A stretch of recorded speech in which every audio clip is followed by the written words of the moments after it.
So today we can bring from data directly text, or from text we can generate video. But the interpretation, the recommendation, the actionability, the story building, for now, that is generally for humans. I'm super excited today to speak to Joris De Bruyne. I think many companies wish to be customer-centric, client-centric, put the customer at the heart of the company. Then they dig into the numbers only and spreadsheet and presentations. Joris is CEO of EyeSee. We are specialized in behavioral research. You can actually measure the impact of your campaigns on social media. I always think in possibilities, a game plan, and then adaptation. It's all about how the algorithm is being steered, all about the speed, about focus. And that influences a lot because it's very easy to be completely overloaded with the noise.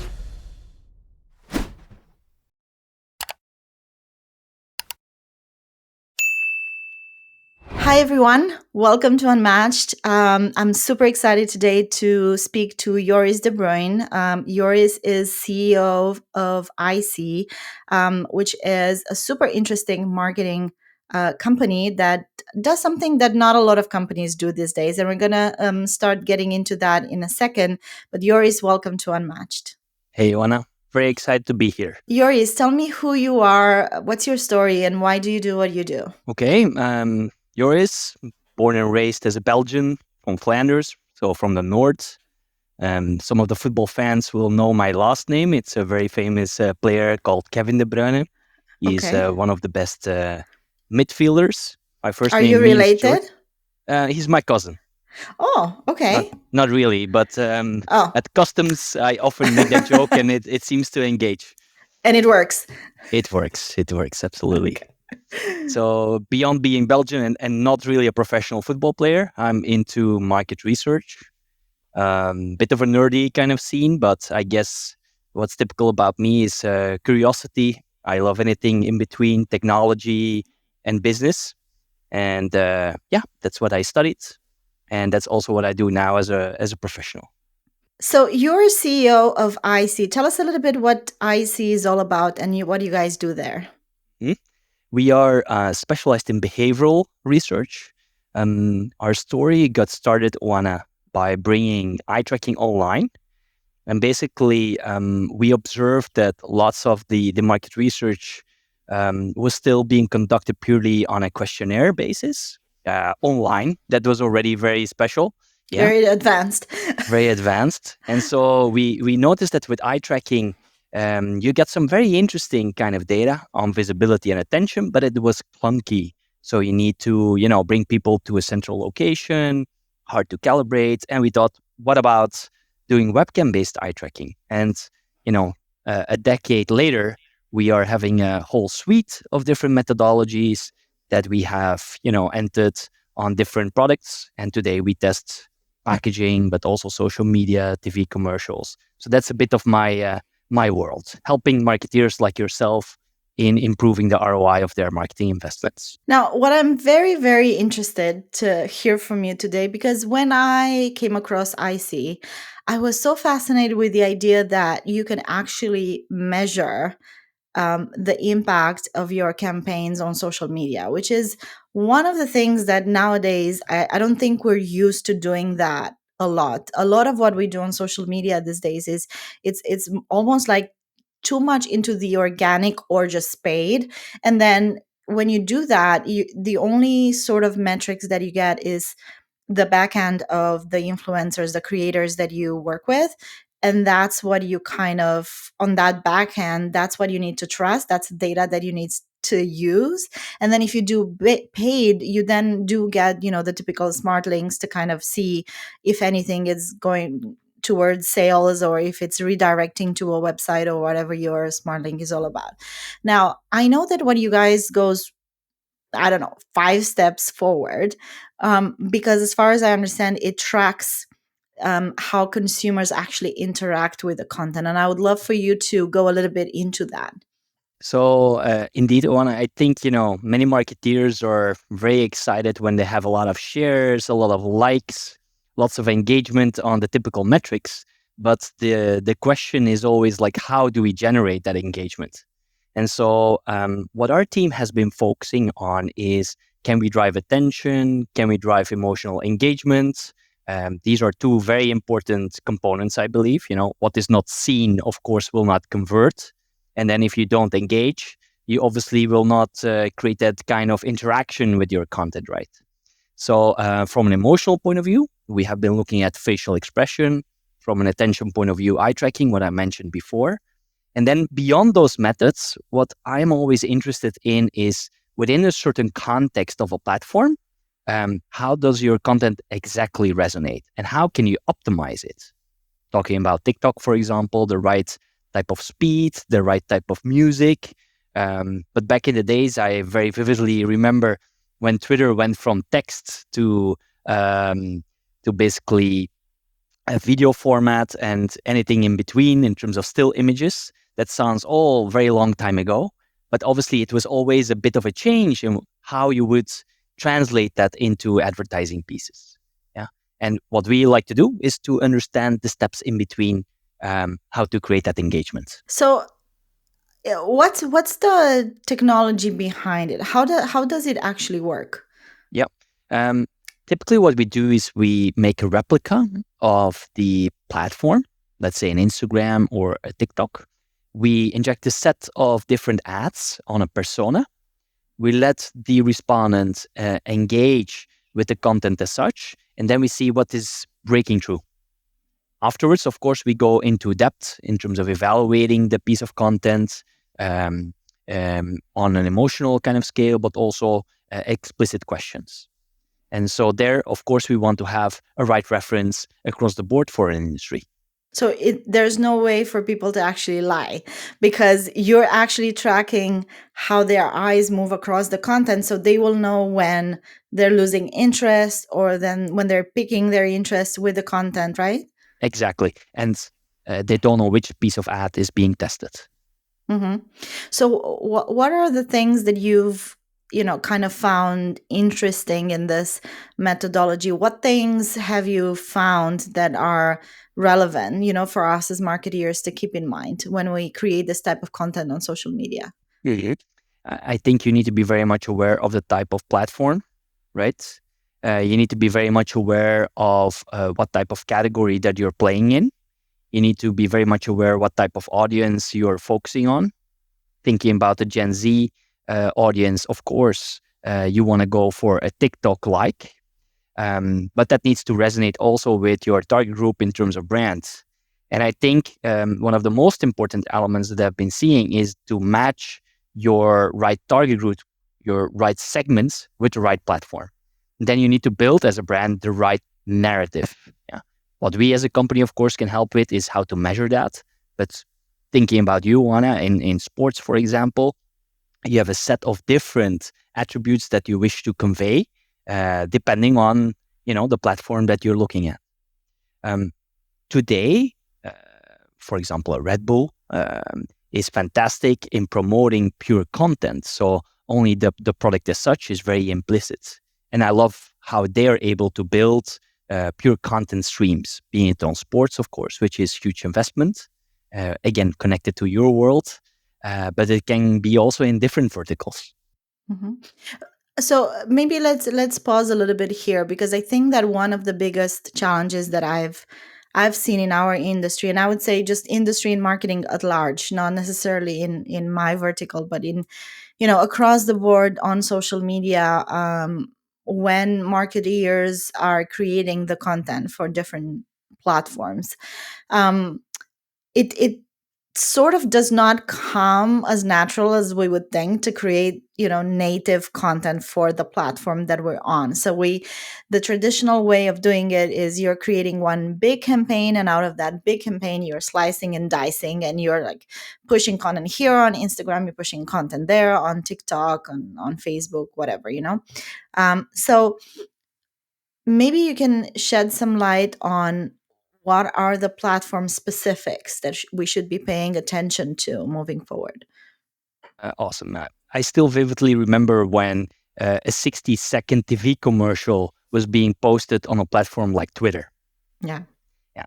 Let's say that doesn't really work. So a Twitter platform would be rather 3 or 6 seconds maximum. Facebook, you have a bit more time. So it's all about the speed of the environment. It's all about how the algorithm is being steered, of course. It's all about how to engage into the right hooks. And I think there's a lot of evolution also happening. So music has always been there, but it is not as, or it has not been as dominant as, for example, now on a TikTok. Yeah. So the sound in terms of activation was typically on a platform like Facebook only when you click on a product, and that influences a lot. When do you attribute a brand? When do you bring it in image? Not only at the end, I hope, but maybe also at the beginning or in the middle, or have a small tag. These are some of the tactics that are very important and that can be either cross-platform or specifically for a platform being translated. We'll go back to the conversation in a moment, but for now, I've got a game changer for your content strategy. Now, look, the one question I'm being asked over and over again is how do you manage to have a full time job with all the responsibility that comes with and post content and record a podcast and keeping it all together? Now, no, I don't always have it together. But when I started all this, I did struggle until I discovered a tool that completely changed the game for me. So let me share. It's called Plannable, and it's the best content planning tool out there. Now, Plannable has been my content planning tool for a whole year now, but I was so excited when they reached out to sponsor the podcast. Now, picture this. I'm planning and crafting my posts and I'm seeing them exactly as they'll appear live across all the different platforms I'm on, all from one single dashboard. I mean, mind blowing. And you can easily collaborate with your team, get content approved in literally seconds. And that is the beauty of Plannable. Now, you can head over to plannable.io and sign up for a free plan today, and you will absolutely love it. You can trust me. And here's the cherry on the top. The lovely team at Plannable is giving you now 30% off the first 3 months when you upgrade to any plan that fits your needs. All you need to do is use the code Plannable30 at checkout, and you're all set to transform the way you manage your marketing content. So, next time you wonder how I do it all, well, here's the real answer. I don't. I get help from Plannable. And what would you think is where this is all going with on social media? Because as much as we are on it and very much in it right now, and kind of like trying to untangle, what kind of the platform works like, and how we can adapt to the platform. What I know from experience and looking back at history is that this is just another stage of the evolution of technology, and you're in the middle of it. You're at the kind of at the forefront of what technology is all about today. Where is this going? Like, what's the next thing after social media that we need to be aware of? Wow, that's a big question. I think now there's a lot, of course, on AI. I spoke a couple of weeks ago at Davos in Switzerland, and the omnipresent topic was all about AI. I'm very curious how AI generated content will influence some of the platforms. It is already today, and some of the platforms are struggling with the curation there. Some don't want to, like a platform like X is keeping it very liberal, whereas others say, no, we have a responsibility to take. And I think it's not only up to the platforms, but it's also about the brands to take the right responsibility.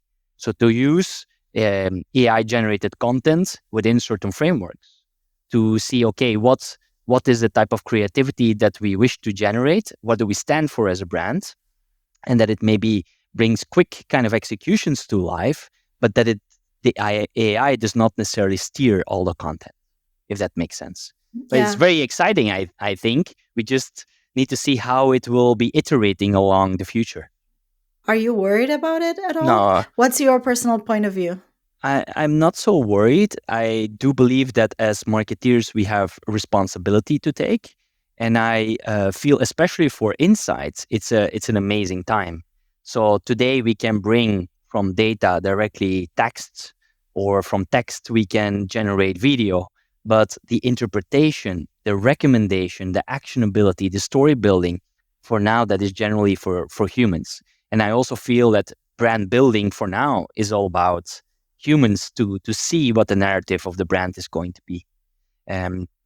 Go ahead. So that's an interesting point because I always love to say the future of marketing is human, and I would love to get your point of view on this because you're a very data driven, person and data driven company that you're kind of working for and fronting, and in general as a marketer, I think that data is amazing for decision making, and I think that it's shaped in such a different way, the way that we can interact with our consumers, the way we can understand them, the way that we can use those insights in a much more organized, efficient, quick way of making those decisions.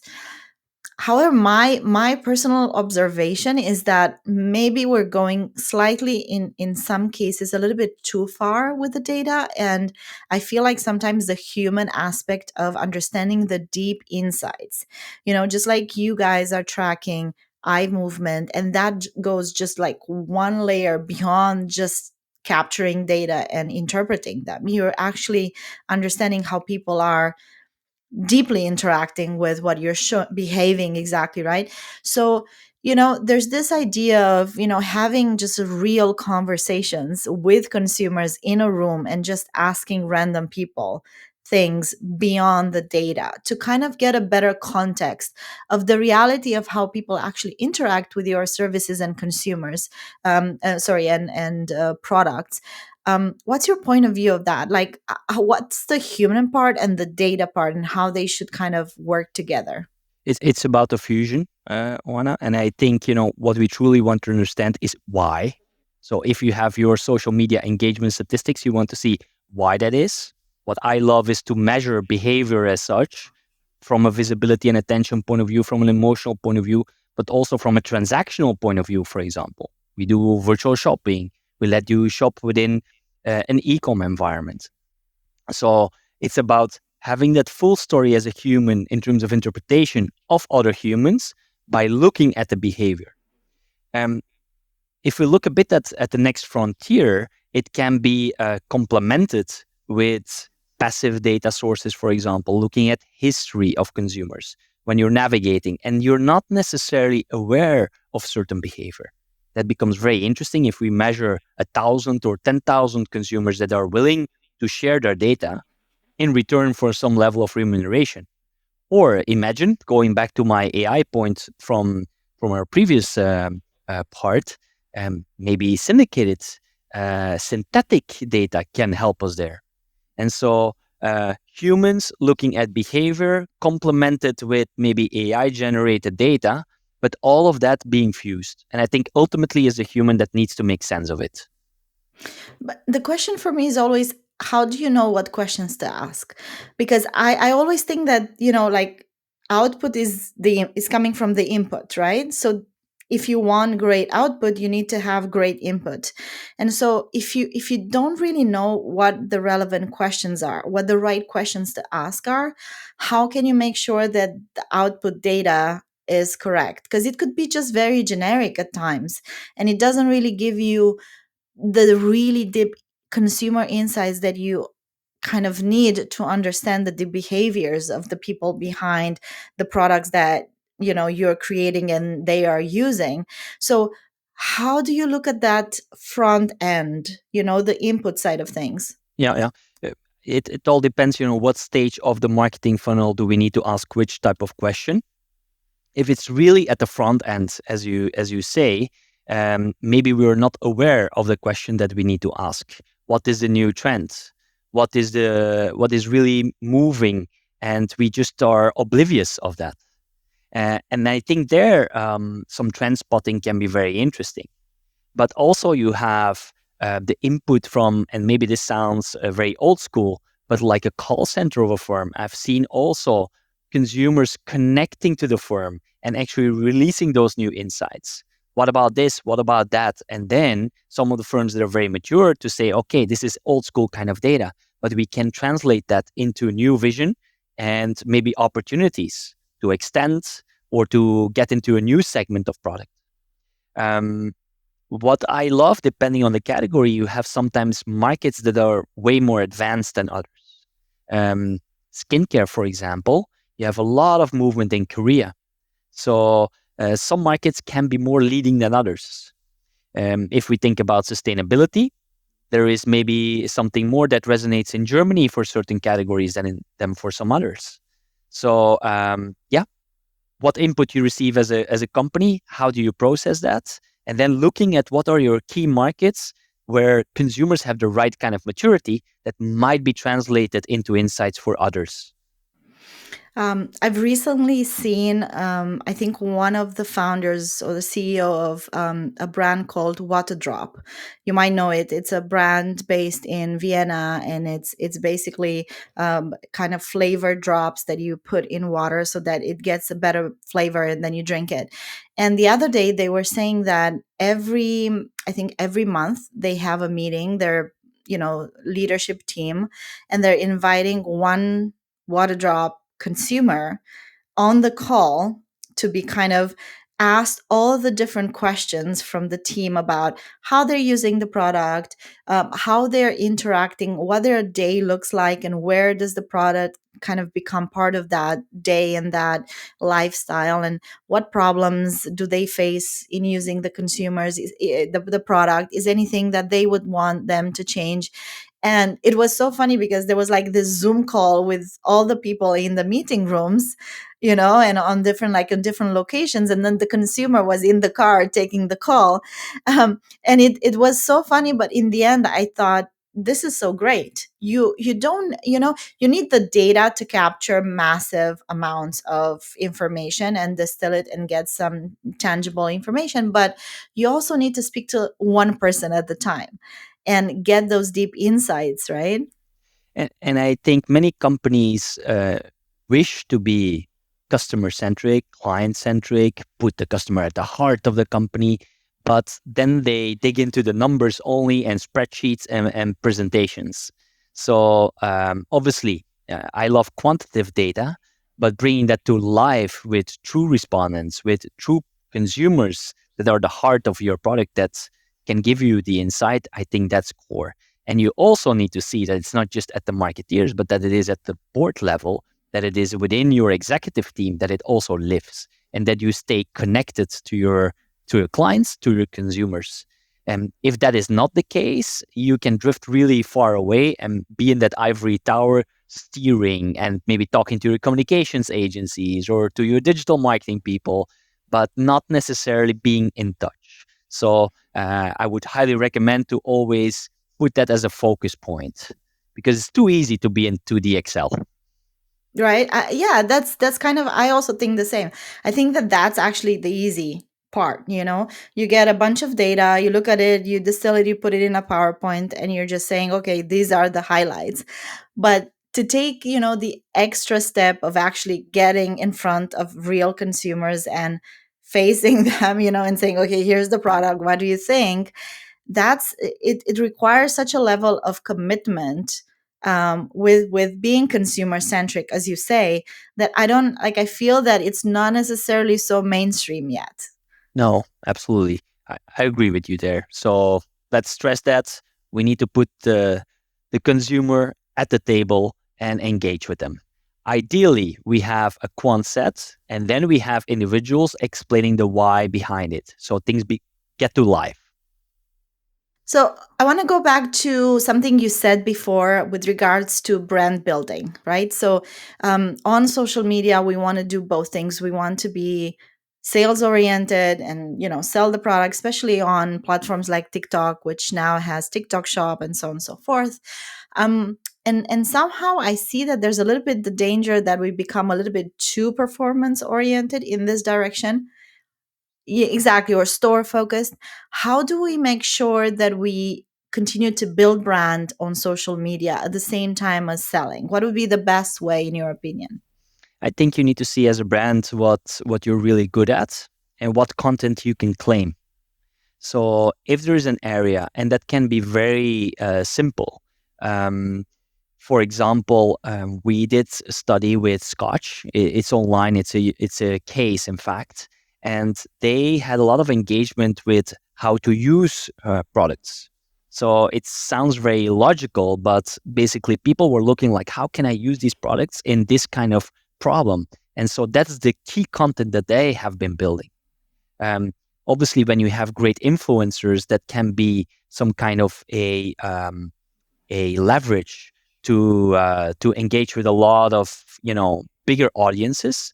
But you also need to see that that is very genuine. Is there any specific kind of area that you think about, Juana? I mean, I'm just thinking in general, for brands, for our listeners that are marketers and are, especially for brand builders. I think this is an interesting white space that we need to think about more and more, that how do we use social media for brand building, as opposed to just focusing on selling the product, which is so easy to do, especially nowadays. Key would be your values. So what are your values? What do you really stand for? What is the equity that you really want to obtain from the future, but also where are you today? And of course, we have aspirations to grow the brand into certain directions, but I think it always starts who we are. And if that is not solid, if that is not matching the same tone of voice in your communication, then you cannot evolve over time. And who we are is so difficult to remember, figure out, not forget. I don't know. It tends to kind of slip away these days, right? Because there's so much noise in the market. There's so many brands out there. There's so many campaigns, right? There's just like noise, and social media is all about that content all the time. What do we do as just people, right? So if we put our kind of like our respective hats aside, and we just speak as people, how do we, from your point of view, how do we manage this amount of information that us individuals have to process on a daily basis as well? I think it's often about focus. So what do you really care about and where do you want to build your filters? Because it's very easy to be completely overloaded with the noise. Um, at the same time, I also noticed when you build too many levels of filters, you can also be in your in crowd. So selecting very wisely the type of sources that you follow, and that are in line again with your values. For example, for myself, it would be the Economist would be my weekly opening up to the world, what's going on. Not that I read everything, I'm not able to digest all of that. But I think there it's too easy to only follow your friends or a couple of peers. That's also not what you want. You want to be open enough, yet curated at a certain moment. And some of the platforms have such smart curation algorithms that they get you very easily into a certain flow. So there, I would complement that with, the user-generated content. I would complement that with some kind of sources that you feel you want to be influenced by. You don't want to be dominated by all kind of populist or too dominant kind of news outlets. But you make such a good point, because the algorithm just takes you into a direction of, you see one piece of content, maybe you dwell on it a little bit more, and then it keeps pushing and pushing, and It's then self-fulfilling. Yeah, and that's, as a person, just for personal growth, you don't want to stay in that space, because that space is very, it's like an echo chamber. So how do you escape it? How do you do it? For example, on Medium, I have a look at what is resonating on weekly basis. I need to admit that I don't know how much it is steered by my own behavior. And I think the first step is to being aware that you're influenced based on what you click on. On the other hand, if we say these are the top articles, and we are allowing ourselves to be open to explore and having a bit of time during the week to just explore, learn, and be curious, I think that's amazing. On LinkedIn, I have a couple of people that I follow. Sometimes I save it for later. On Medium, the same, but on intervals, not every day. I don't want to be overloaded with new stuff on daily basis. But on weekly level, yes, Friday afternoon, read a bit. Let's be curious. Let's see what's going on in the world. And then you find new worlds. On AI, for example, the superhuman kind of channel is fantastic. But Yeah, it's a probably great newsletter. great newsletter. And maybe in 1 year, it's going to be another one. And so it's also about discovery. And sometimes some new folks 1 year ago, I didn't know about Ali Abdal as a productivity guru. But yeah, even though he advocates certain content that is already there for decades. So it can change every year, but being open to be influenced and to experiment on the content that you like, the news outlets that are maybe ingrained. For me, it's The Economist, for example. That's okay. And so you complement and you flow a little bit beyond that, So if that that's a makes big, sense. yeah, no, it absolutely. And I always use this concept that is called content diet. It's I'm curating my content diet on a daily basis because it's really easy to get pulled into directions that you don't really want to go into. People that you're following, and then your feed is inundated with their type of content that maybe you liked once, but you don't want to see every day. Pages that you followed. The algorithm, as we said, on different social media platforms. I'm curious what your personal relationship to social media overall is, because LinkedIn is obviously more for professional use, and there you mentioned kind of it's not every day that you're on and so on.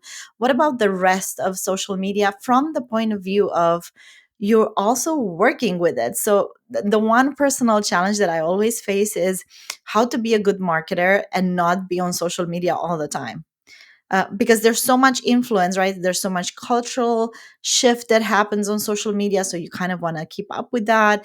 There's so much shift in algorithms and technology and wanting to keep up with all of that. Now, having said that, obviously you cannot keep up with everything because things are changing so fast. What is your personal approach to that? For me, it's professional first. And so, because I have the luxury of being in touch with some of the platforms very closely, like at Twitter, we have been working for 5+ years. So, I've been on the first row to see what's evolving in terms of product functionality. So, it was more that kind of professional hat than purely a private hat. On a private level, it's mainly to stay in touch with people, but also to see some kind of entertainment and fun content. Um, if it's on inspiration, it's for me a bit beyond social media, and it's rather on podcasts. And it's not because we're today in a podcast that I say that, but for example, the Tim Ferriss podcast I have been following for more than 10 years. And so there he has been navigating me towards different directions. So that's from a private development point of view, personal development point of view, of great impact. Um, and of course, there I followed some of his social media channels to just be aware of what is new in terms of content, or to navigate from some of his guests to their channels. And sometimes they're bigger on Instagram, or they're really active on Twitter, or they have their own podcast. So then it depends a bit, where do you have your interests on a private level, and which platform would be the best one to pursue. And I would agree. I think that the shift for me personally as well has been more towards um, individuals, personalities, as opposed to entities that I'm following for inspiration, especially. I think information is different because, as you said, you follow different news outlets. There's also social media involved. So there's a bit of a mix. And it's our own individual obligation to curate the type of content that we follow and get educated by. And maybe, Joanna, maybe it's a bit old school, but I still love to go to a regular conference. And I like to talk to people, but also like to go to a place where there is good content and maybe speakers or content that I'm just not aware of. In September, I went to a big one in Amsterdam on leadership. And there I got exposed to thinkers that I was not aware of. Same thing goes for my basically professional key focus on the insights industry, just walking in certain rooms based on a title or some kind of hint from someone that says, hey, this is really cool, or a client that speaks with an agency. There you can be inspired and you can discover. So for me, it's all about finding those key blocks of time where you can discover. And the most underrated thing, which is actually connecting and speaking to people, because I feel like for me, and one of the reasons, to be honest, that I started this podcast was I wanted to just be able to speak to more people out of my physical network. because during the day we're so busy and we're just absorbed by all the deliverables that we need to right, and the KPIs and the things that we need to deliver on a daily basis within our jobs, that when is there time to actually have a conversation like this one, to learn from other people, from other industries, from other experiences.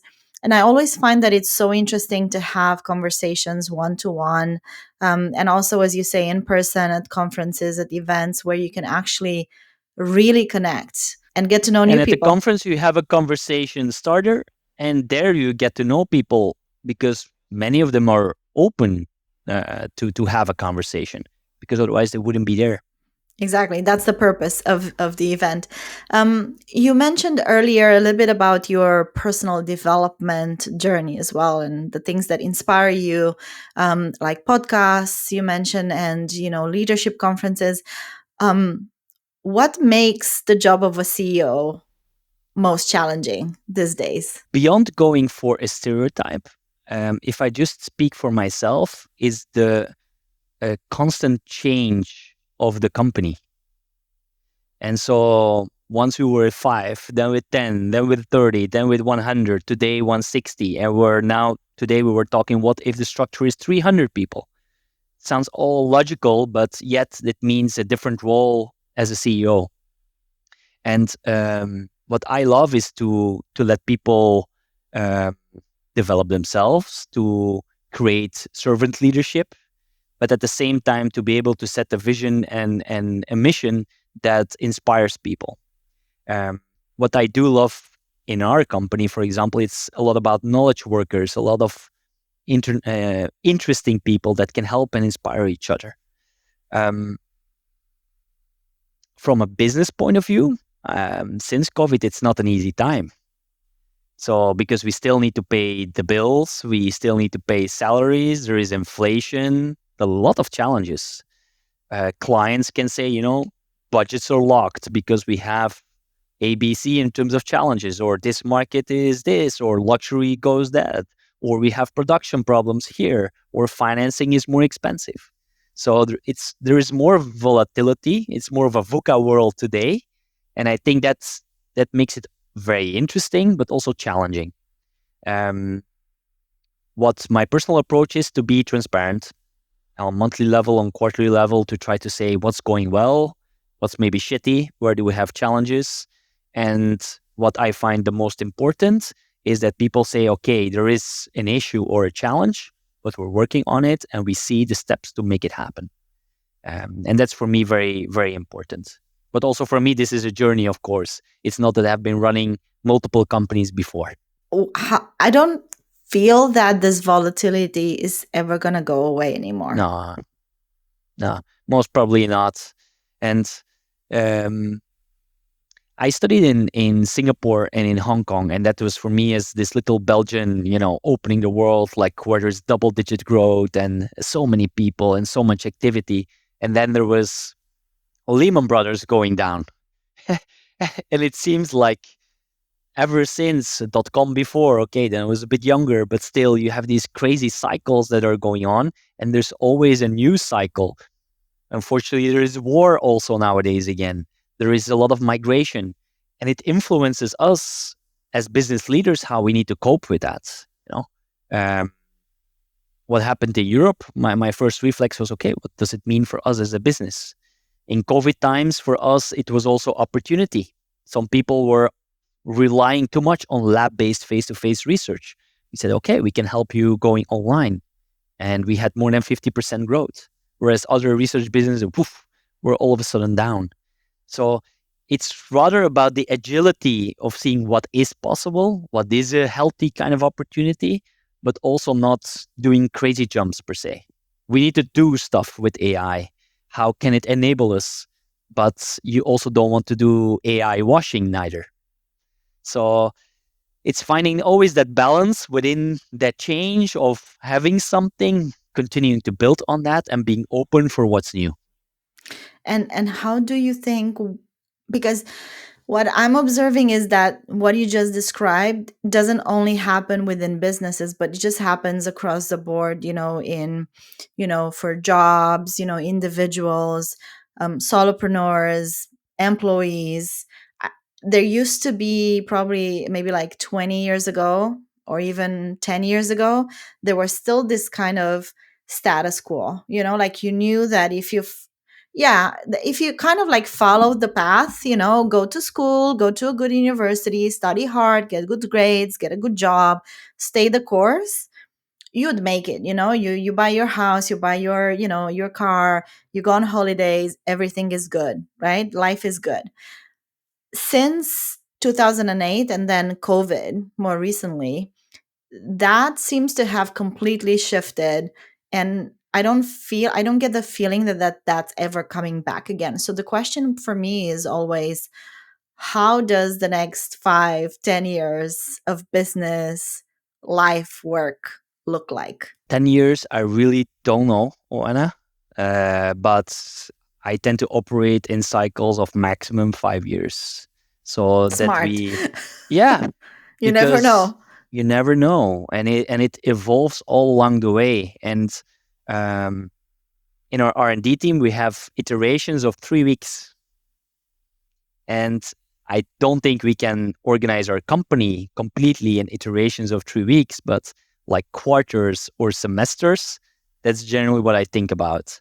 And to have a game plan for in 5 years on a private level, my wife, for example, works at Johnson and Johnson. Maybe we go to the States. Maybe that's possible. Why not? But to see then how that fits with our children is another thing. And I think that's exciting. And to have, um, every day or every month to reflex, are we going to change path? I think that's too tiring. But having some sticks into the ground, like this quarter, this semester, this year, this, yes, and we have a vision of how the upcoming 5 years are going to look like. But at the same time, be open for like, hey, we can evaluate and we can adapt our tactics and especially our strategy. And so the key question is, when do you have the reflection moments? When do you allow to change course? If you change course all the way, then your boat is going to be zigzagging. Uh, but yeah, many things are possible. Also now, post-COVID, so much is online. It's amazing that you and I are talking online, and now it's evident. And for me, that was already part of my life before. But yeah, I always think in possibilities, a game plan, and then adaptation.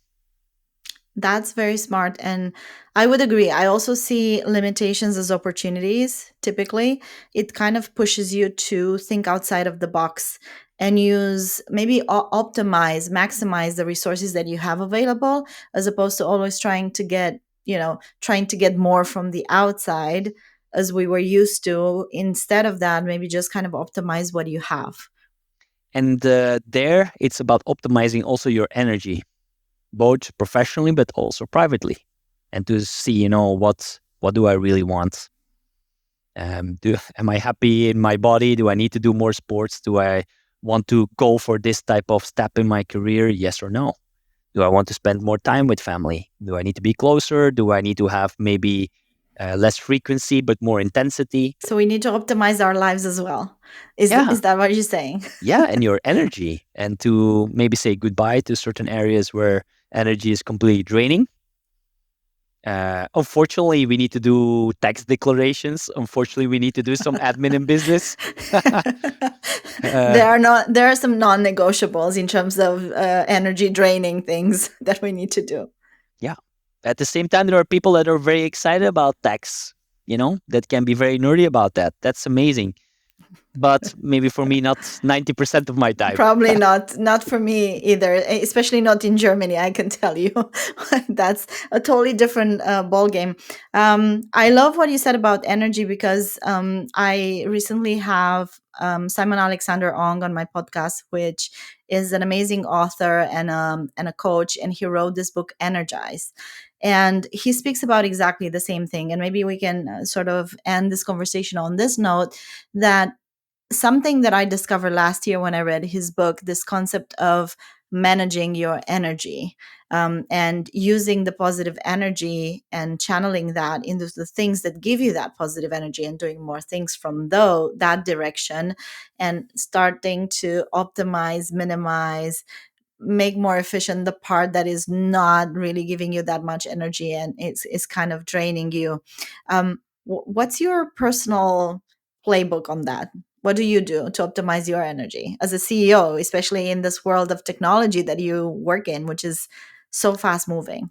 Yeah. I think there is a kind of cognitive energy that you need to manage.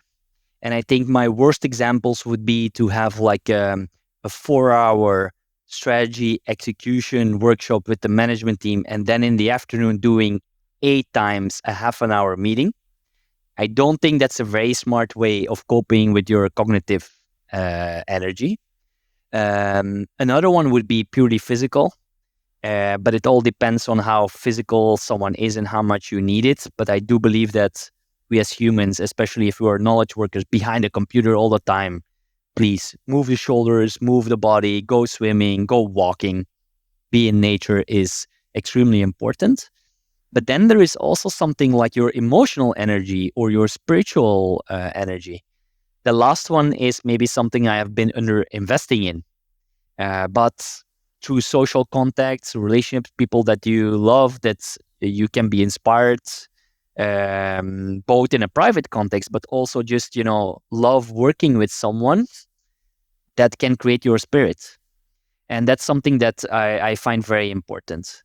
On the emotional side, yeah, if you receive too much of difficulties, of challenges, and of course we need to be in the grind and we are paid to clean up some of the mess, but you don't have any celebrations, then it's tough. Then you cannot continue. So to maintain that right spirit, I think you need to have also some moments of reflection and maybe some breaks in between before your spirit gets too low in terms of flame. Yeah. And I guess that's the biggest asset probably that we need to protect, because that's in the 100%. end that's what we operate on. Joris, thank you so much for your time. It was so lovely to chat with you and learn all of this around social media, eye tracking, leadership. I feel like we've covered so much ground, and it's been such a nice conversation, and thank you so much for taking the time. My pleasure. It was lots of fun. Thank you so much for having me.